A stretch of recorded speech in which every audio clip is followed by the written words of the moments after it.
ಪ್ರತಿದಿನ ನಾವು ಈ ಹೆಲ್ತಿ ಡ್ರಿಂಕ್ನ ಕುಡಿಯೋದ್ರಿಂದ ನಮ್ಮ ವೆಯ್ಟ್ ಲಾಸ್ ಆಗುತ್ತೆ ಹಾಗೂ ಸೊಂಟದಲ್ಲಿರುವಂಥ ಬೊಜ್ಜು ಕೂಡ ಕರಗುತ್ತೆ.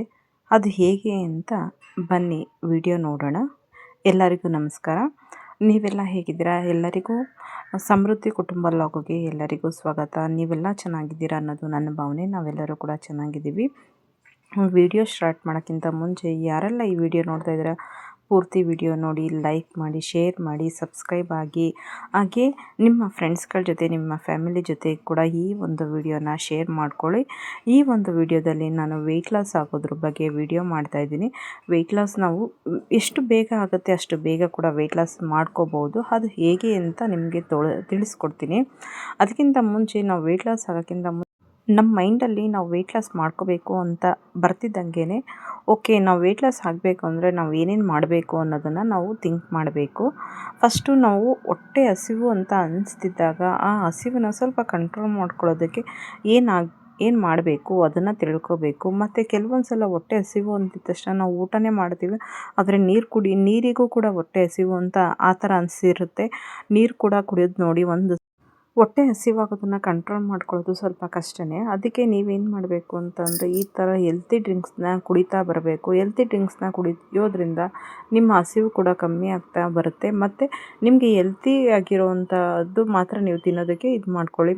ಹೆಲ್ತಿಯಾಗಿರೋದು ಅಂತಂದರೆ ಮೊಳಕೆ ಕಾಳಿರ್ಬೋದು, ಅಥವಾ ಸೌತೆಕಾಯಿ, ಕ್ಯಾರೆಟು, ಎಲ್ಲ ಥರ ತರಕಾರಿ, ಸೊಪ್ಪು, ಈ ಥರ ಅಂಥದ್ದನ್ನು ನಾವು ಹೆಚ್ಚಾಗಿ ತಿನ್ನಬೇಕು. ರೈಸ್ ಐಟಮ್ಮು, ಚಪಾತಿ, ಮುದ್ದೆ, ಈ ಥರ ಅದನ್ನು ಸ್ವಲ್ಪ ಲಿಮಿಟಲ್ಲಿ ತಿಂದು, ಊಟ ಅಂದರೆ ರೈಸೇ ಆಗಲಿ ಚಪಾತಿ ಮುದ್ದೆ ಆಗಲಿ ಒಂದು ಭಾಗ ಇರಬೇಕು. ಬೇರೆ ಇನ್ನು ತರಕಾರಿ ಇದೆಲ್ಲನೂ 2 ಭಾಗ 3 ಭಾಗ ಇರಬೇಕು. ರೈಸ್ಗಿಂತ ಜಾಸ್ತಿ ಇದಿರಬೇಕು. ಆವಾಗ ನೀವು ಹೆಲ್ತಿಯಾಗಿ ಕೂಡ ವೆಯ್ಟ್ ಲಾಸ್ ಆಗ್ತೀರಾ. ಮತ್ತು ಊಟ ಯಾವಾಗಲೂ ವೆಯ್ಟ್ ಲಾಸ್ ಆಗೋಕ್ಕಿಂತ ಮುಂಚೆ ನೈಟ್ ಊಟ ಆಲ್ಮೋಸ್ಟ್ 7 ಗಂಟೆಗೆ ಕಂಪಲ್ಸರಿ ಮುಗಿಸಿರಿ. 7 ಗಂಟೆಗೆ ನೈಟ್ ನೀವು ಊಟ ಮುಗಿಸಿದ್ರೆ ನೀವು ಮಲಗೋಷ್ಟೊತ್ತಲ್ಲಿ 9-9:30 ಆಗುತ್ತೆ. ಆವಾಗ ಆಟೋಮೆಟಿಕ್ಕಾಗಿ ನಿಮಗೆ ಗೊತ್ತಿಲ್ಲದಂಗೆ ನೀವು ವೆಯ್ಟ್ ಲಾಸ್ ಆಗ್ತಾ ಬರ್ತಾಯಿದ್ದೀರಾ. ಅದರಲ್ಲೂ ಯಾವಾಗ ನಾವು ನೈಟ್ ಬೇಗ ಊಟ ಮಾಡ್ತೀವಿ ಆವಾಗ ನಮಗೆ ಬೇಗ ವೆಯ್ಟ್ ಲಾಸ್ ಆಗೋದಕ್ಕೆ ಸ್ಟಾರ್ಟ್ ಆಗುತ್ತೆ ಫ್ರೆಂಡ್ಸ್. ಇವತ್ತು ನಾನು ನಿಮಗೆ ವೆಯ್ಟ್ ಲಾಸ್ ಆಗೋವಂಥ ಹೆಲ್ತಿ ಡ್ರಿಂಕ್ಸ್ ಏನು ತೋರಿಸ್ತಾ ಇದ್ದೀನಿ ಅಂದರೆ,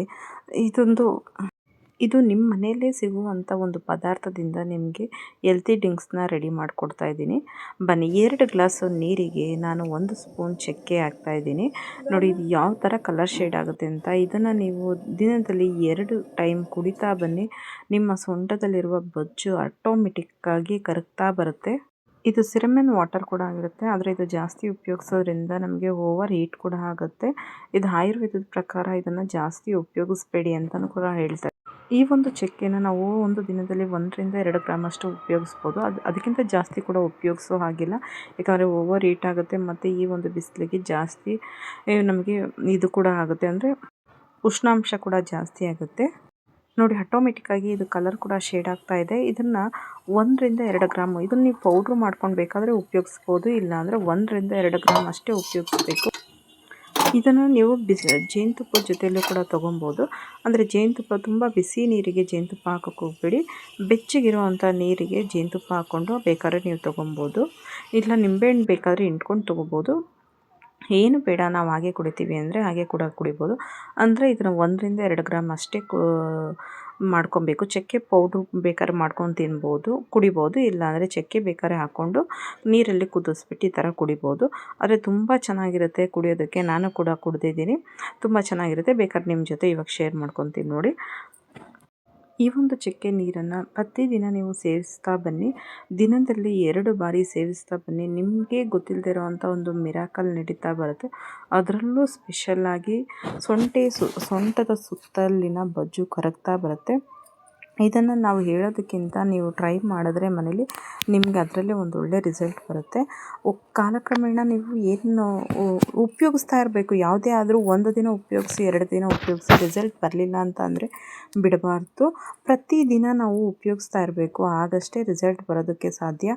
ಏಕೆಂದರೆ ನೀವು ಒಂದಿನ ಉಪಯೋಗಿಸ್ತೀವಿ ನಾವು ರಿಸಲ್ಟ್ ಬರಲಿಲ್ಲ ಅಂತ ಅಂದರೆ ಕಷ್ಟ ಆಗುತ್ತೆ. ಈ ಜೇನುತುಪ್ಪ ಯಾಕೆ ನಾವು ಹಾಕ್ಕೊಬೇಕು ಅಂದರೆ ನಮಗೆ ಆಚೆ ತಿಂಡಿ ತಿನ್ನೋದಕ್ಕೆ ಅಷ್ಟೊಂದು ಕ್ರೇವಿಂಗ್ ಅನಿಸೋದಿಲ್ಲ, ಮತ್ತು ಪದೇ ಪದೇ ಊಟ ತಿನ್ನಬೇಕು ಅಂತ ಅನ್ಸೋದೇ ಆಗಲಿ ಇದು ಮಾಡೋದಿಲ್ಲ. ಕೆಲವೊಂದು ಸಲ ನಾವು ವೆಯ್ಟ್ ಲಾಸ್ ಆಗಬೇಕು ಅಂತಿದ್ದಾಗ ಆಚೆ ತಿನ್ನಬೇಕು ಅಂತ ಅನಿಸೋದು, ಅಥವಾ ಪದೇ ಪದೇ ಊಟ ತಿನ್ನಬೇಕು ಅಂತ ಅನಿಸೋದು ಈ ಥರ ಆಗ್ತಾಯಿರುತ್ತೆ. ಊಟಕ್ಕಿಂತ ನಾವು ಏನಂದರೆ ಹೆಲ್ತಿ ಫುಡ್ನ ತಿನ್ನಬೇಕು, ಮತ್ತು ದಿನದಲ್ಲಿ 3 ಟೈಮು ಇಲ್ಲ 4 ಟೈಮ್ ಅದರಲ್ಲಿ ಒಂದು ಹೆಲ್ತಿ ಫುಡ್ಡೇ ಆಗಿರಬೇಕು. ಅನ್‌ಹೆಲ್ದಿ ಆಗಿರೋವಂಥ ಫುಡ್ನ ನಾವು ಸೇವನೆ ಮಾಡೋದ್ರಿಂದ ನಮ್ಮ ಆರೋಗ್ಯನೂ ಹಾಳಾಗುತ್ತೆ, ಮತ್ತು ವೆಯ್ಟ್ ಗೇನ್ ಕೂಡ ಆಗುತ್ತೆ. ವೆಯ್ಟ್ ಗೇನ್ ಜಾಸ್ತಿ ಆದರೆ ಸೈಡ್ ಎಫೆಕ್ಟ್ ಕೂಡ ಆಗ್ತಾ ಇರುತ್ತೆ. BP, ಶುಗರು ಈ ಥರ ಅನ್ನೆಸೆಸರಿ ಬೇರೆ ಥರ ಸೈಡ್ ಎಫೆಕ್ಟ್ ಕೂಡ ಬರ್ತಾ ಇರುತ್ತೆ. ಹಾಗಾಗಿ ನಮ್ಮ ಹೆಲ್ತಿನ ನಾವು ಕಾಪಾಡ್ಕೋಬೇಕಂದ್ರೆ ನಾವು ಹೆಲ್ದಿಯಾಗಿರಬೇಕು, ಹೆಲ್ದಿ ಫುಡ್ ತಿನ್ಕೊಂಡಿರಬೇಕು ಅಂತಂದರೆ ವೆಯ್ಟ್ ಲಾಸ್ ಮಾಡ್ಕೊಳ್ಳೇಬೇಕು ಕಂಪಲ್ಸರಿ. ವೆಯ್ಟ್ ಗೇನು ಬೇಗ ಆಗಿಬಿಡುತ್ತೆ, ಆದರೆ ವೆಯ್ಟ್ ಲಾಸ್ ಆಗೋದು ಮಾತ್ರ ತುಂಬ ಕಷ್ಟ. ನಮಗೆ ಗೊತ್ತೇ ಆಗೋಲ್ಲ, ಕೆಲವೊಂದು ಫುಡ್ಡು ನಮ್ಮ ಬಾಡಿಗೆ ಅಡ್ಜಸ್ಟ್ ಆಗ್ದೇ ವೆಯ್ಟ್ ಗೇನ್ ಆಗಿಬಿಡ್ತೀವಿ. ಆದರೆ ವೆಯ್ಟ್ ಲಾಸ್ ಆಗೋದಿದೆಯಲ್ಲ ತುಂಬ ಅಂದರೆ ತುಂಬ ಕಷ್ಟ ಆಗುತ್ತೆ. ಅದು ವೆಯ್ಟ್ ಲಾಸ್ ಮಾಡೋರಿಗೆ ಗೊತ್ತಿರುತ್ತೆ ಅದ್ರ ಕಷ್ಟ ಏನು ಅಂತ. ನೀವು ಕಂಪಲ್ಸರಿ ಈ ಥರ ಒಂದು ಸಿರಮ್ ನೀರು ಕುಡಿತಾ ಬಂದರೆ ಆರಾಮಾಗಿ ನೀವು ವೆಯ್ಟ್ ಲಾಸ್ ಆಗ್ತೀರಾ.